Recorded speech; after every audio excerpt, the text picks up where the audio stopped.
At ngayon, mga giliw naming tagapakinig, narito ang pangalawang kabanata ng ating kwento na pinamagatang Silahis sa pakikipagsapalaran ni Kapitan Karyong!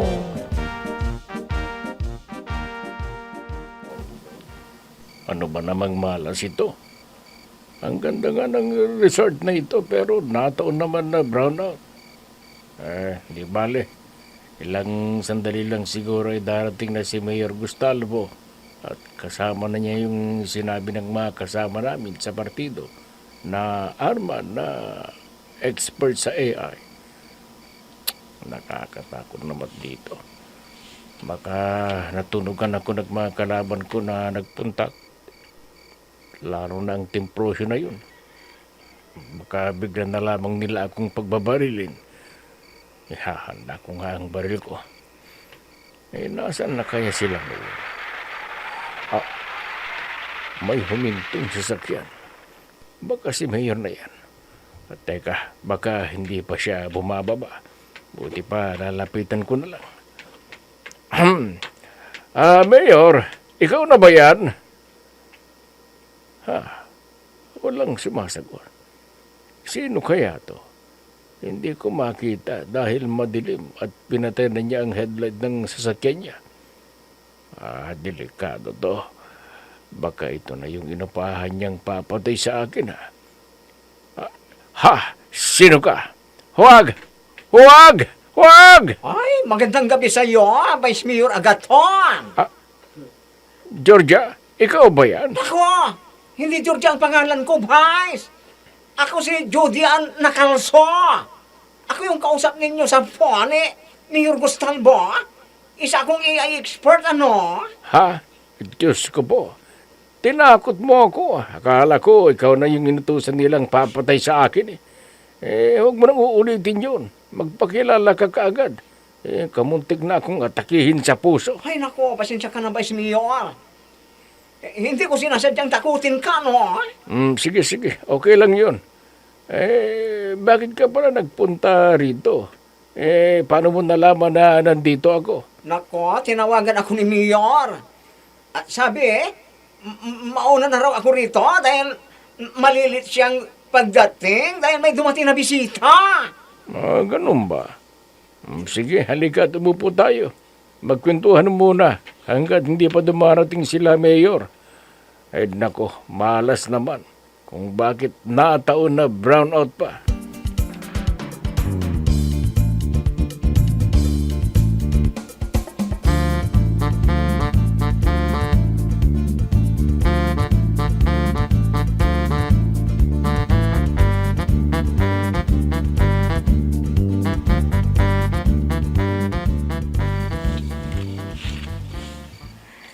Ay, Melinda, ang laki ng problema ko ngayon.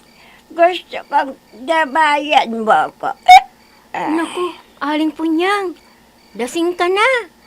Tama na yan. Buti pa, magpahinga ka na. Ay, hindi, Melinda.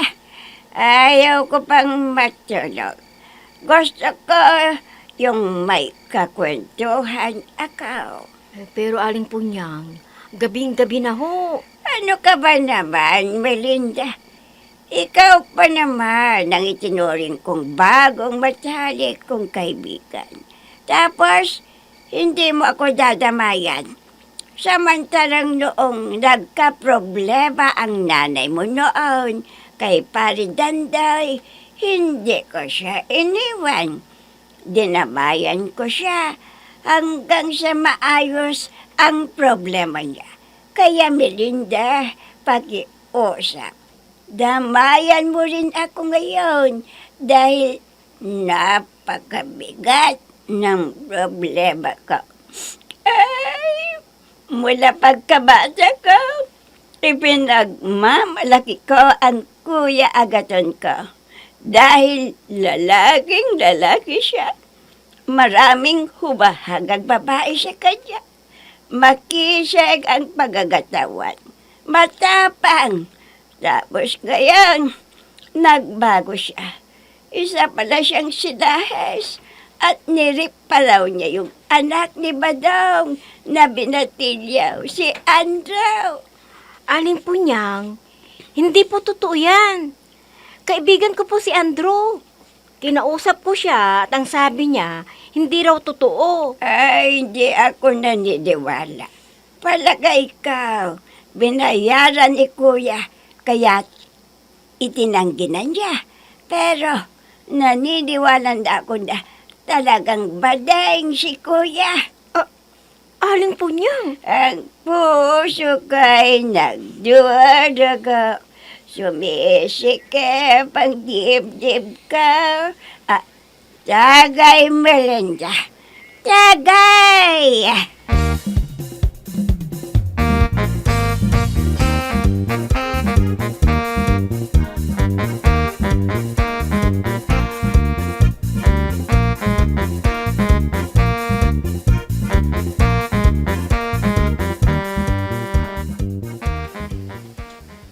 Alay, Mr. Jod, Andra, mabuti naman at pinaulakan mo ang aking paanyaya. Ay nako, correction please, Mayor. Miss Judy Ann Nakalso po. Babae po ako, hindi lalaki. Alay, sorry, Mr. Rice, Miss Judy Ann. Bakalso, nakalsa. Ay, nakapag-intindihan na ba tayo? Okay na ba yung sinabi kong talent fima? Ay nako, okay na yun, Mayor. Wow. Pero kung gusto mo pang dagdagan, ay mas lalong okay. Ay, nako. Ay, kalahating 300,000 monthly ang ibibigay namin sa iyo.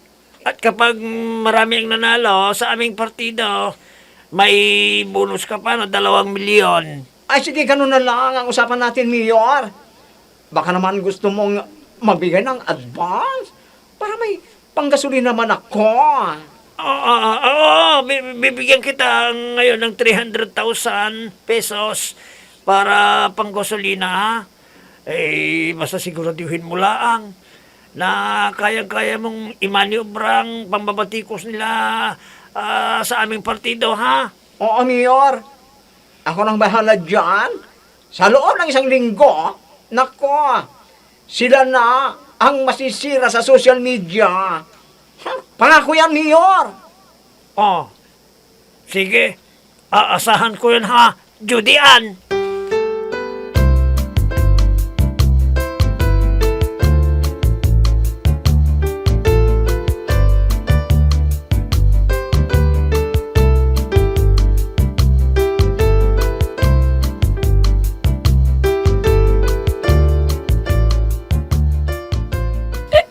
Ay, napakamalas ko talaga.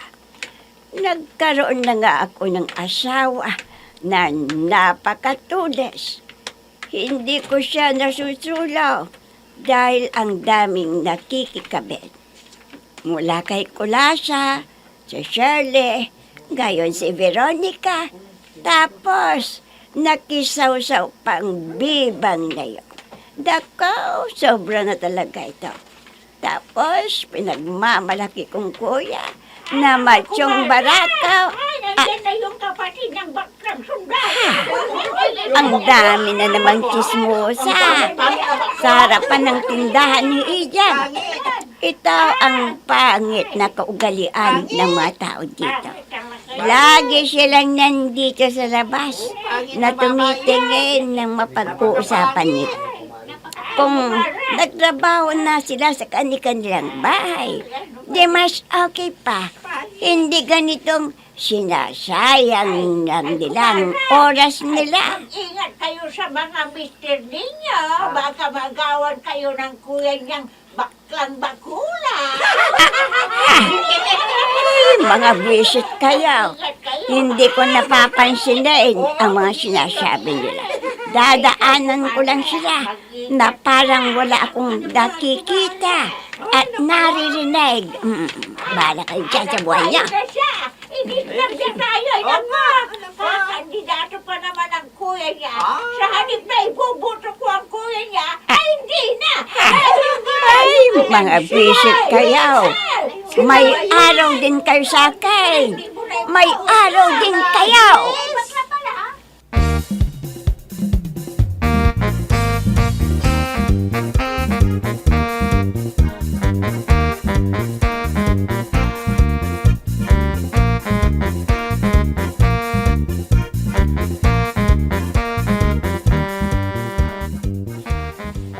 Bunjeng boy, kumanda kayo. May ipapagawa sa atin si Vice Mayor, ha? Ano naman ang gagawin natin, kagawad? Ganito. Oo, kagawad, ano bang gagawin natin? Kailangan daw na mag-survey kayo. Tayo. Tatanungin natin ang mga tao kung sino ang ibubuto nilang Vice Mayor pagdating ng halalan, ha? Tapos, kapag sinabi nilang si Agaton, siraan daw natin kagad. Sabihin daw natin na sila siya ang naghahunting ng gwapong lalaki na ididate niya o kaya'y gagasahin niya. Tulad ng ginawa niya sa anak ni Badong na si Andro. Pinagkalat na kung siyang manalo. Baka ubusin niya ang pera ng bayan, na pambayad niya sa mga lalaking magpapasaya sa kanya. Totoo bang si Lais na siya, kagawad? Oh, boy! Kumpirmado na si Lais siya. Mismong kapatid na nga niya yung nagsabi na si Lais ang kanyang kuya Agaton eh. Magkano naman kayang ibabayad niya sa amin, kagawad? Ay, nako. Mas malaki ngayon, boy. Kaya kumilos na kayo kaagad. Dahil ang pangako niya, ibibigyan tayo ng bonus kapag nanalo siya ulit. Sige, tayo ng kagawad para matapos na tayo. Kagawad, tayo na.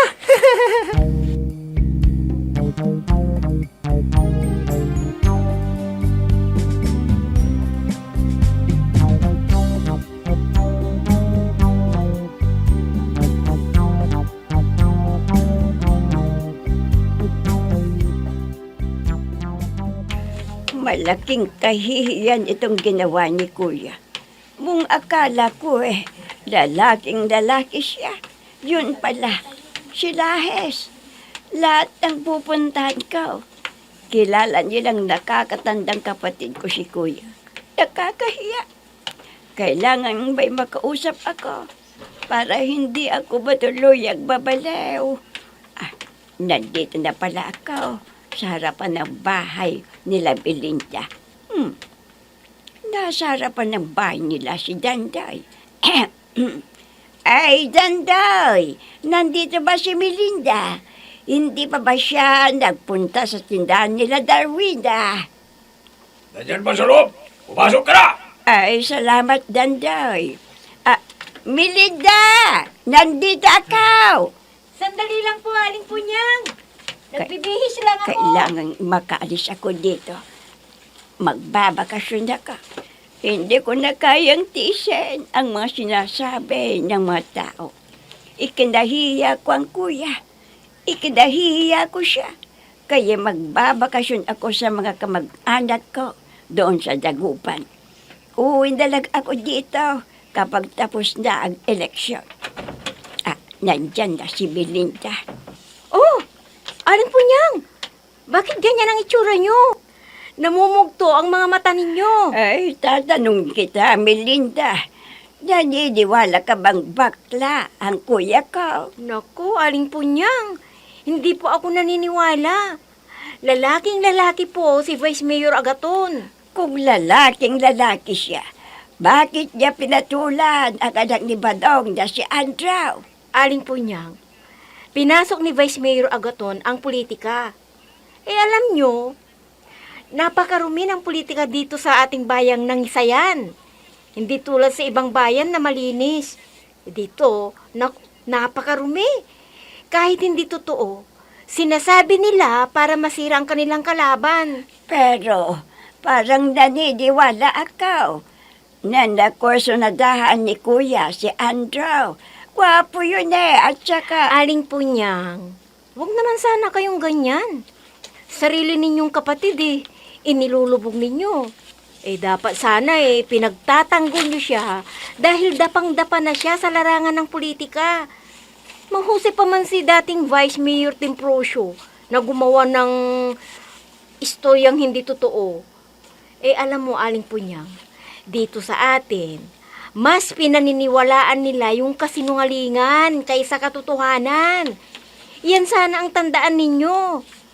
Kaya kung ako sa inyo, aalisin ko ang paniniwala kong bakla si Vice Mayor Agaton.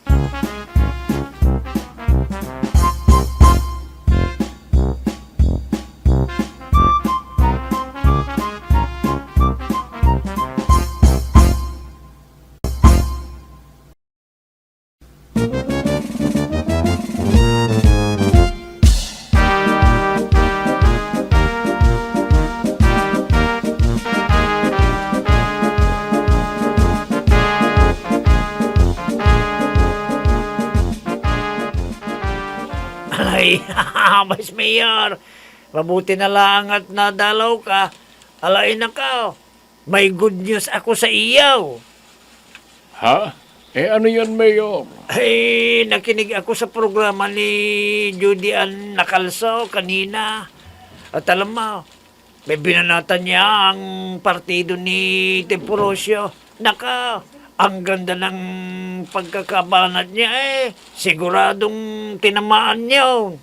Tinamaan sila. Ay, sayang, hindi ko narinig, Mayor. Alay, makinig ka mamayang alas 4 ng hapon. Babanatan na naman daw niya ang partido nila. Tapos, tingnan mo. Tingnan mo itong sinulat niya sa pahayagan. Tingnan mo. Ha? Ayan. Nagsusulat din si Judy Ann Nacalso sa dyaryo, Mayor? Oo. Ayan, basahin mo. Basahin mong maigi. Ano bang nakasulat dito, Mayor? Patay siya ngayon. Ayon dito ay napag-alaman daw nila na si Tim Pro siyang totoong silahis at hindi raw ako. Ay, ko lang, magaling talaga ang expert natin. Ayan, iisang araw pa lang, talagang ang dami niya nang nagawa. Nagustuhan ka. Tignan mo. Ang dami-dami niya nang nagawa. Malapit nang malinisan ang pangalan ko, Mayor. Ay, Malapit oo, na. Vice Mayor. At ang sabi sa akin, hindi raw niya titigilang babanatan sa kanyang programa para hindi na siya paniwalaan ng taong bayan.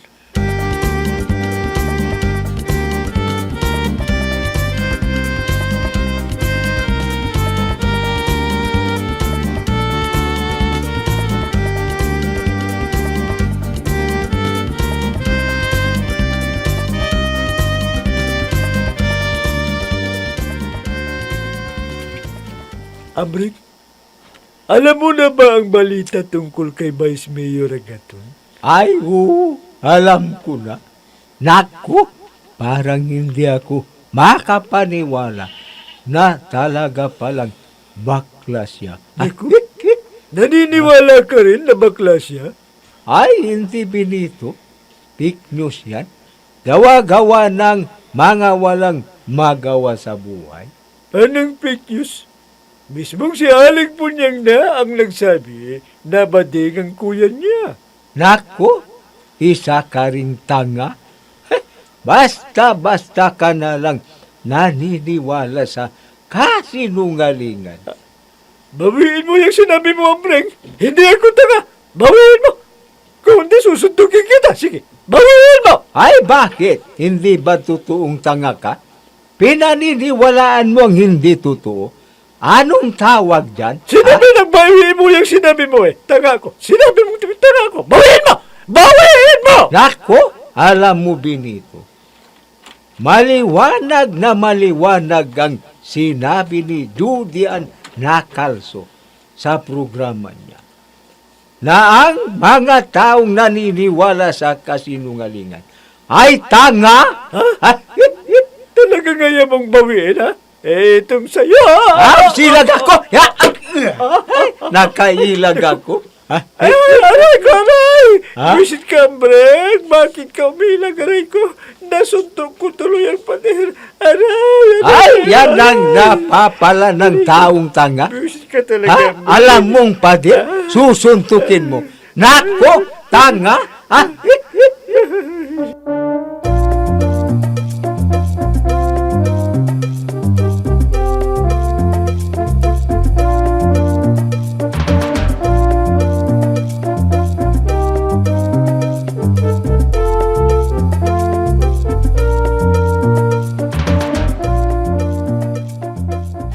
Nandito na tayo sa barangay na Buntisan. Magtatanong tayo sa mga tao. Magandang araw po sa inyo.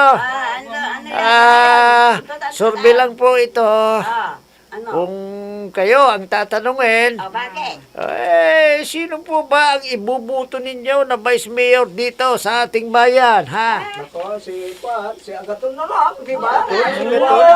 At mabait. Kasi agad na lang. Agawad, talagang malakas si Vice Mayor Agaton. Ilang barangay na lang ang pupuntahan natin eh.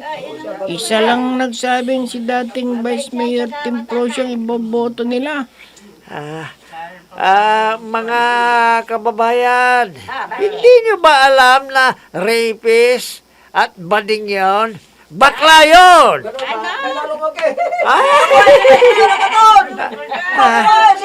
Nako! Patay!